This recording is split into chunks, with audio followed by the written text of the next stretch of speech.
malayo po sa katotohanan. Ngayon, balikan po natin yung paborito nilang gamiting talata para patunayang wala na raw ang kaloob ng pagpapagaling. Unang Korinto 13:8. At ano po ba yung magiging implikasyon nito? Actually, sinabi ko po sa kanila yung implikasyon kung susundin natin itong talatang ginagamit nila eh. Dito nag-walk out sila eh. Iniwanan ako. Okay.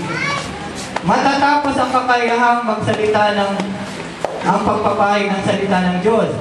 Maging ang pagsasalita ng iba't ibang wika ay aalisin.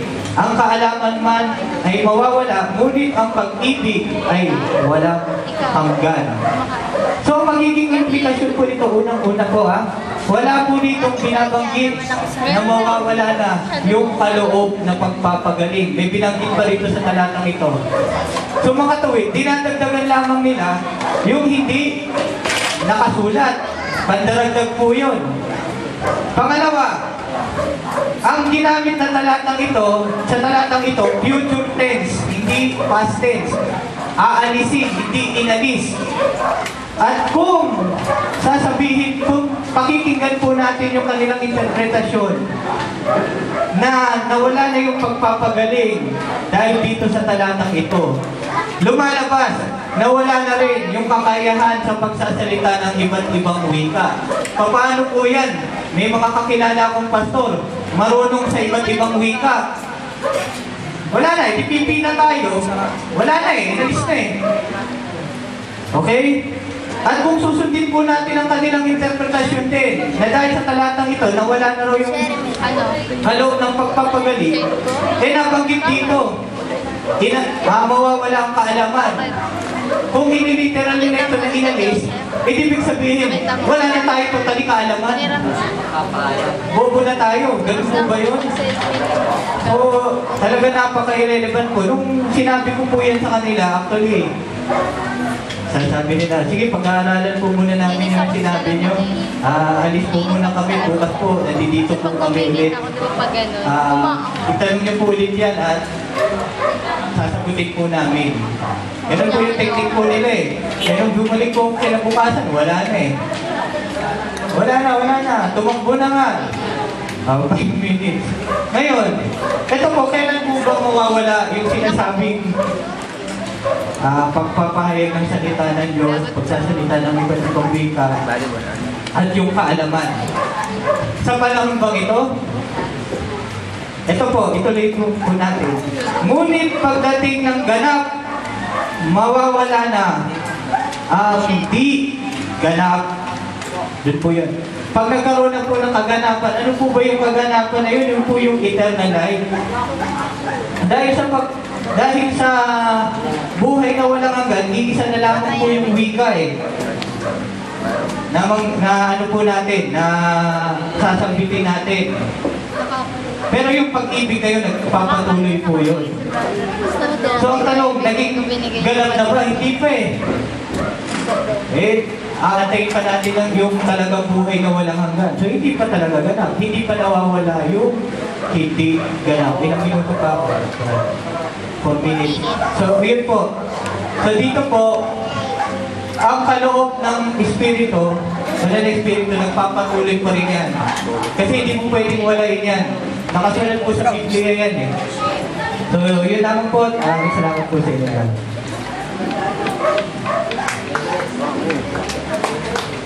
Salamat. Salamat, Brother Luis. Brother Rudy. Na isang sabatista. Brother Rudy, I give you 20 minutes. Marami-raming armas at baon sa iyo, Brother Rudy. Praise the Lord.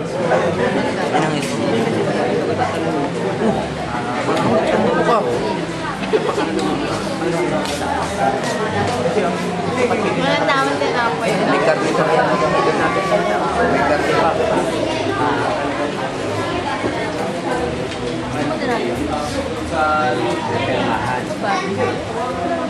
Donut gusto ko.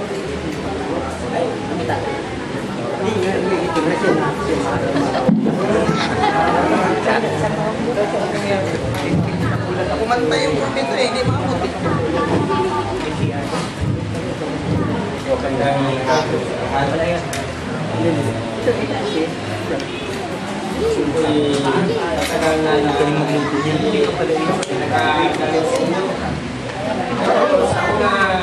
Jay. Mga kapatid, pasensya na kayo sa Tagalog ko kasi alam mo naman na Bisaya, mahirap Gagawin niya pa ang karne. Ba't kinain mo pa ang karne? Hindi mo alam kung ano lang pala. Gulay. kayo na lang ang bahala. Minsan, kahit ng Bisaya, so, alam mo naman na halos dito yata ng Bisaya din. May kasama yan. Ang kagandahan pala, nagala ko nag-isa lang ako dito. Pero yun pala, nung magsalita ang Sila? medyo marami na, maraming din pala activities dito na galing sa Adventist pero lumabas sa Adventist. Ako ay galing din ako sa Adventist. Pero Adventist Lumabas kami ng 1814 to 1914 to 1918. Yun ang kaso namin sa Adventist. Ang ibig sabihin, kaming unang grupo sa Adventist na lumabas. yung pangalan niya. So, ito ang pinagmamalaki ko at saka tinitiyak na ang paglabas pala, mabuti kung may first week, may second week, at saka last. Parang hindi sinabi ni Sister White yan. Ang ibig sabihin, yung remnant na galing sa Mother Church, isa lang. Isa lang yun. Pero kung ikaw ay nahuli sa ngayon, pwede kang hanapin yung first na yan na lumabas at saka mag-join ka na lang sa kanila. Hindi ka magpatayo ng sarili mong organisasyon. Dahil ang hirap magpatayo ng organisasyon. Kung magpatayo ka, brother, ng organisasyon mo yan, hindi ka na sabihin na civil church. Kung hindi, head church. Ay wala naman sa Biblia ang head church. Sibing lang. Sibing women. Kung may Bible tayo dyan, sa Isaiah 2:2, wala akong Tagalog dito. Sa Isaiah 2:2, ang Isaiah 2:2, ang sabi dyan, itong babae, Alam mo yan? Gusto mo?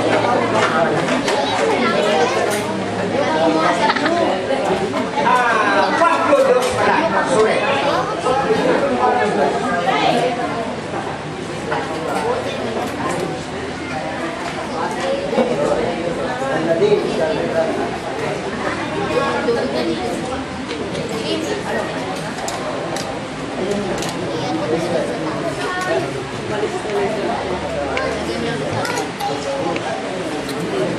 Ang sabi dyan sa 4:2, itong babae ang nagsabi.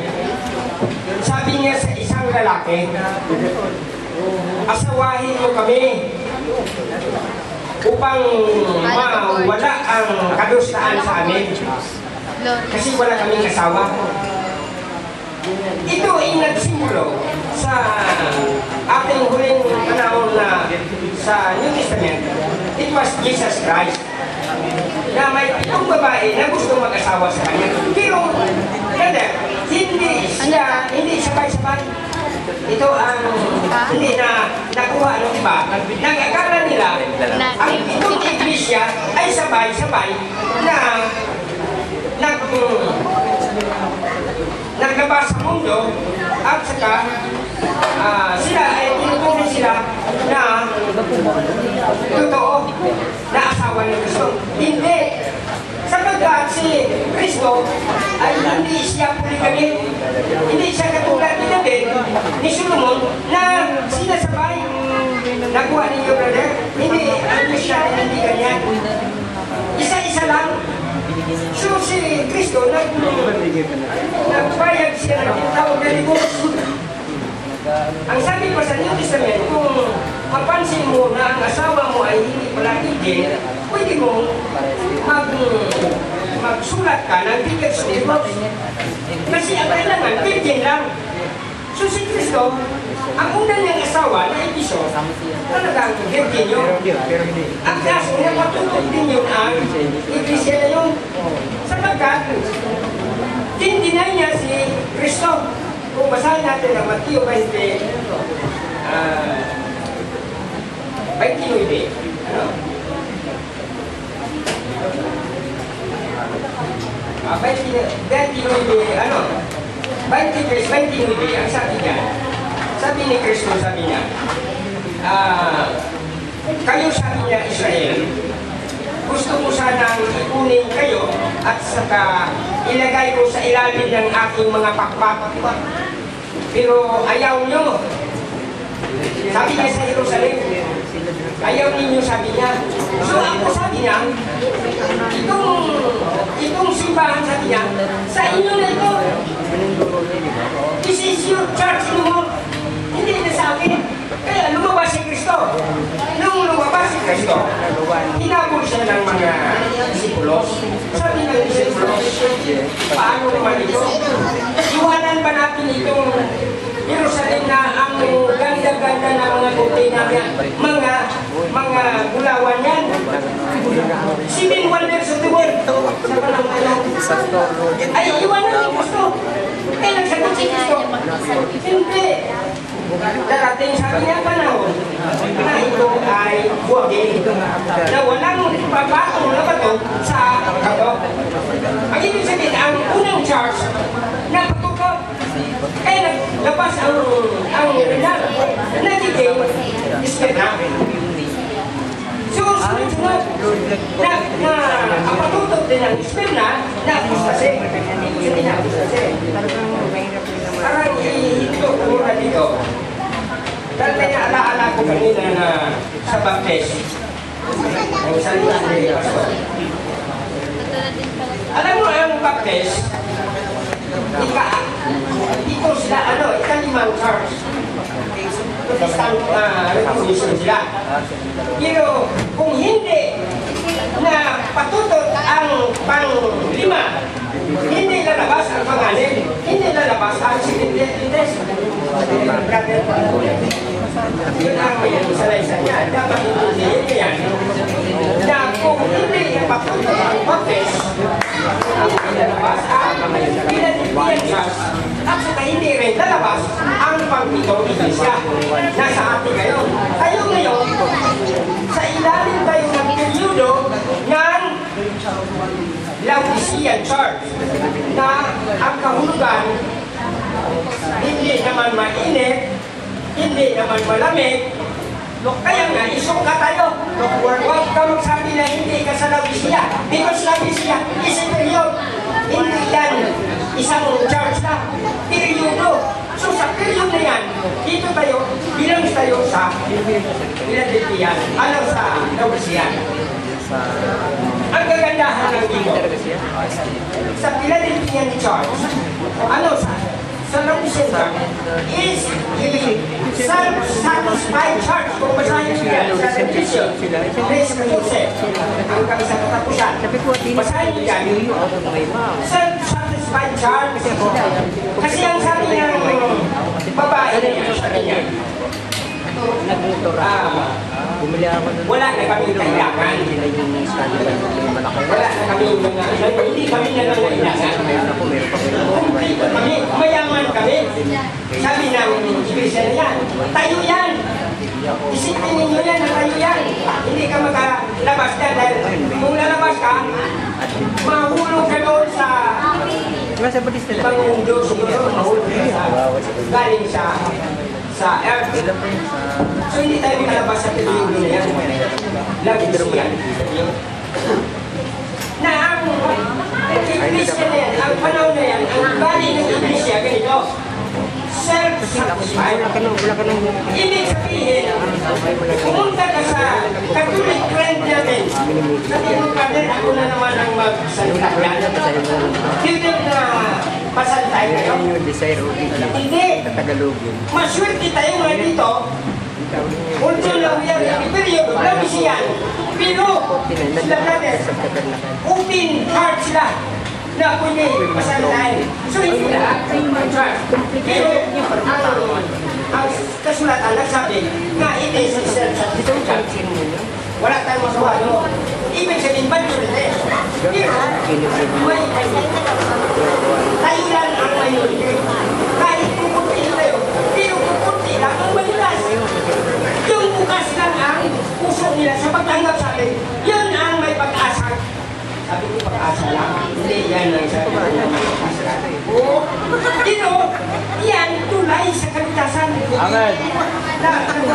Kasi kung open-hearted ka, iwas ka, pwede mo mapakinggan ang mga busis na galing sa labas.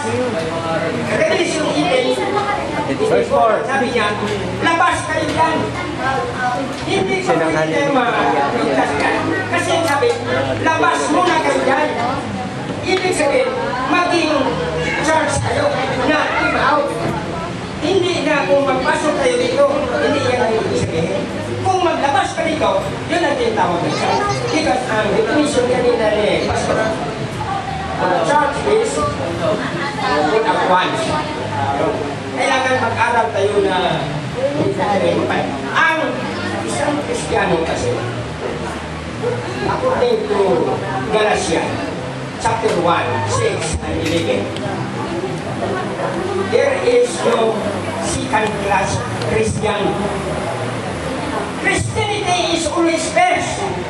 Sapagkat kung may second-class Christian, ang first class doon sa Jerusalem, ang second class itay dito, ang itay dito sa ang third class dito. Papayag kayo dyan, nandito tayo sa hangin. Hindi ka malumos, hindi ka matay kaya. Iwan ko lang, brother. Malulunod sa hangin. Ay mga 1,000 kilometers. Wala kang oxygen dyan na mamatay ka na. Di ba? Parang gano'n brother. Hindi tayo pwede na wala kang oxygen. So kung ikaw ibitay doon sa million miles, mabuhay ka kaya. So ang dalahan ng Diyos ng inilig niya, saya at inilig, doon lang sa New Jerusalem. At saka yung iba, dito lang sa inuupuan mo. Kasi kung mahulog ang atomika, bomba atomika ng Amerikano at saka Russia, kung ang sapatos mo ay 2 ounces, yan ang layo mo sa ito. Kasi magbula ito. Magbula ito. Magiging apoy-apoyan ito. Na pwede mo langoy bagan. Hindi tayo matakot na. Walang magbuhay. Ang sabi din, pagputok ng TV atomic bomb sa Hiroshima, ang lahat na train nagiging ground up. Wala nang buhay. Walang naiwan na buhay dyan. Yung hapon na nagaday sa puti, ang ulo buhay, ang katawan niya, ang paa, espiritu na lang. Walang hospital yan. Yung ginamit doon, DB atomic bomb lang yun. 1,000 DB atomic bomb equals 1 hydrogen bomb. Yan ang ginagano, brother. Kaya isipin mo, kawawa naman ang mga bata kung hindi mo intindihin ka. Ang mga bata natin, paano ka kasay? Nasa atin. Sa atin ang mga matanda. Sabi siguro ni brother, last school lang kami. Dahil 70 ako. So, hindi natin matiyak na panahon. Ilang taon pa magkita-kita tayo. Ngayon, brother, tungkol sa apostasy ng Baptist.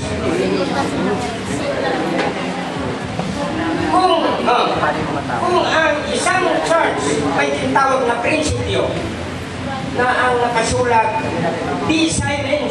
Ano yung kanina natin? Na ang nakasulat, be silent. Yung assembly, magtahimik. ni Pastor. Ngayon, that is the principle of the church. Kung yung principle of the church hindi maalagaan ng mga opisyal, mga head of the church, ang mundo always may temptation. Dalahan na kayo ng dancing at saka singing na ma-attract ang church na yan ng Diyos. At saka magbigay sila. Ang ibig sabihin na people's power sila. Kaya nga na-apostasiya ang six church. Hindi naintindihan ng mga baptist. Hindi naintindihan. So ngayon, sapagkat kayo brother, katulad sa'yo may computer ka, mas lalo kang matalino kaysa kanila. Sapagkat in the last days, during those times shall come and knowledge shall increase. Salita ko lang. Hindi ko na pa. Yun ang kaibahan nito. So, tungkol sa Baptist, matagal na silang iniwanan. That's why, na-over na sila ng kamunduhan na tinatawag na Pentecostalism. Kung intindi ko ang Pentecostalism, it is a wildfire na nag-take over sa mga denominasyon na Protestant. Presbyterian, Baptist, Presbyterian, mga malalaki yan na mga congregation na kuha sila ng tinatawag na Pentecostalism. Pati ang Katolik nakuha ng Pentecostal. Yan ang totoo. So ang sa amin, ang itapo namin ganito. Naniwala kami nga 10%. Ang 10%, kung ang panahon ay peaceful, 10% is enough. Hindi mo pwedeng ipatayo yan ng building because that is intended for the Levite. That is holy. Pinukuha niyan sa panahon ng Sabat. So hindi kanina na-explain ni brother ng 10%. Nagtagal sila, hindi kukunin sa Sabat. Because that is not 10%, it was yung contribution para kukunin nila hindi Sabat, Linggo. Yung inantay ni Pablo. Para dadalhin nila sa mga nagutuman. May pamin sa kanila noon na may contribution. That cannot be collected on the Sabat. Because that is ang huli. Pero ang 10%, that is to be collected on the Sabat. Yun ang ito dyan. At saka ang regulation dyan, hindi sa panahon. Kung ang panahon, ang templo nila ay natumba, hindi 10% ang binibigay, hanggang 60%. So, hanggang 60%, hindi lang 10%. So, hindi masyadong na-explain nila. O, sige, brother, sister, salamat tayo sa magandang pakikinig ninyo. Salamat.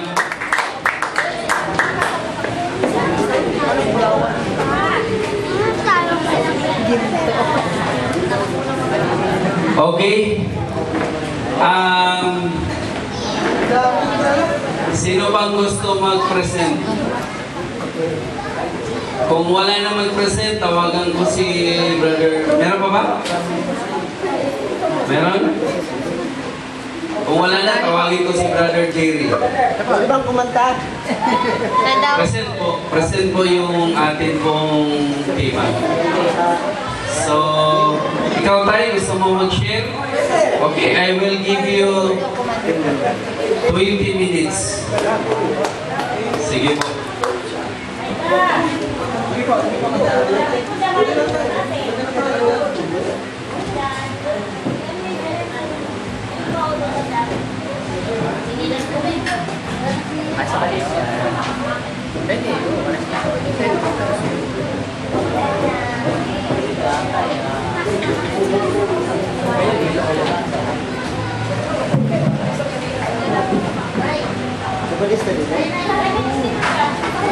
Sama niya. Brother Roddy. Sama.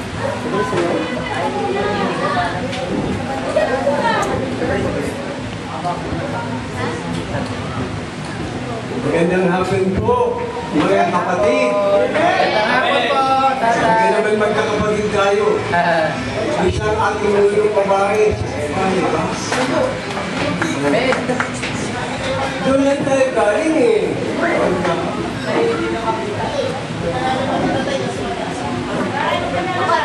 Nakikita niyo ako dahil tips lang ako. Pagdating ko rin siya doon.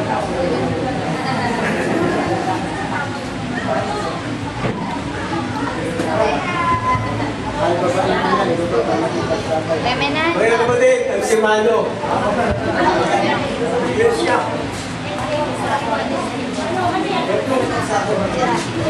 Ganata. Baba mo din.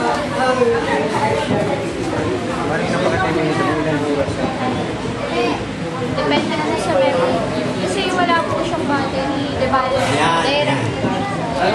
Ang tanong po, ilan po ba ang iglesiang itinayo ng Diyos? Mama. Mag-meeting daw si Papa. Saro! Sabi ito, bago ang matong ito, itatayo ko ang aking simulan ko, ating iglesia. Simulan. Nagdadalang, tinanong ko yan eh. Ang pangalan ng iglesia. Ay, mag-take note kayo. Sasagutin ko na po. Verses 21. Ito po maliwanag.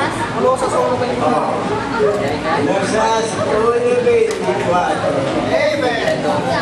Mabuti, amen.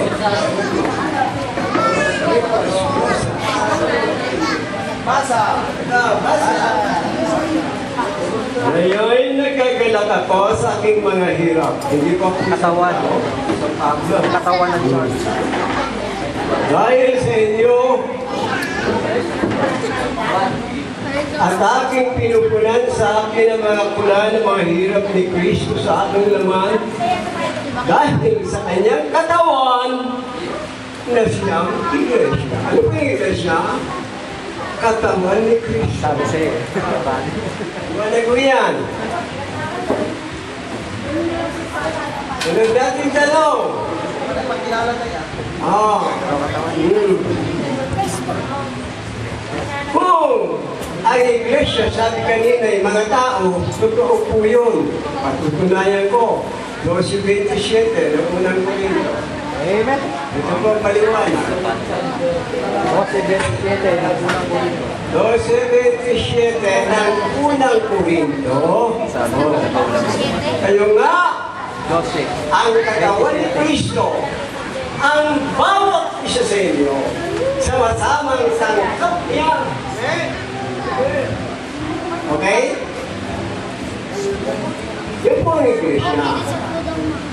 Ngayon, bakit isang iglesia lang itinayo ng Diyos? Bakit? Uy. Hindi naman. Bakit kayo? Hindi nakapagbayad sa Meralco. Ito po, 11:52 ng kanyang salwa. Huh? 11:52. Ito pong paliwanag. Hindi naman. 11:52. 52. Ito po.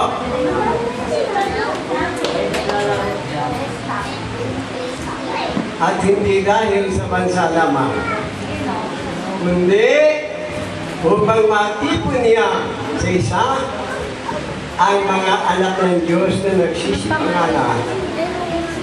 Upang matipon niya sa isa, isang iglesia. Katawan ni Kristo. O, magtatanong tayo sa isa nyo ngayon.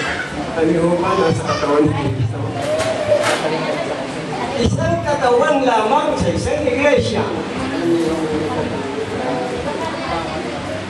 Hindi ko naman sinasabing pinagpapawalan po sa dito mga ng iglesia. Ito ang katawan ni Kristo dito sa iglesia namin. Hindi ko sinasabi yung bahala kayo. Sabihin niyo. Pero isa lamang po ang katawan, ang iglesia. Yan ang iglesia, tayo ng Diyos. Ano? Narito pa ulan? Nandito pa kaya? Amen. Yan ang tanong, magandang tanong. Ito pa, pagkasahin ko. Ayan sa Mateo 28. Ano ninyo? Oh. 19, 20. Oh. Mateo 28. 19. Oh. Sabi niya sa kanya mga alagad. Papunta na sa langit. Dahil dito magsiyaw nga kayo at gawin ninyong mga alagad ng lahat ng mga bansa na sila inyong bautismuhan sa pangalan ng Ama at ng Anak at ng Espiritu. Ito po ang sabi ng Panginoon. Naituro ninyo sa kanila na kanilang ganapin ang lahat ng mga bagay na inyutos ko sa inyo. At narito, ako'y sumasa inyong palagi hanggang sa katapusan ng sanlibutan. Buhay pa. Buhay pa. Buhay ang iglesia. Kinakailangan mapanood tayo dito. Bakit? Ay pagka wala tayo dito, lalabas tayo nasa labas ng iglesia nito. Masakit yan. Masakit yan. Bakit? Ano po ba yung nasa labas? Mapasahin ko sa inyo. Ito sa kanyang Marcos. 4. Ito po, paliwanag. Ayan, Marcos. 4. Oh. Marcos. Mabagal na. Matanda na kasi. Oh. 11. Ito sabi rito. Oh. Ang kausap niya rito, kanyang mga alagad, no? At sinabi niya sa kanila, sa inyo ay ipinagkaloob ang mga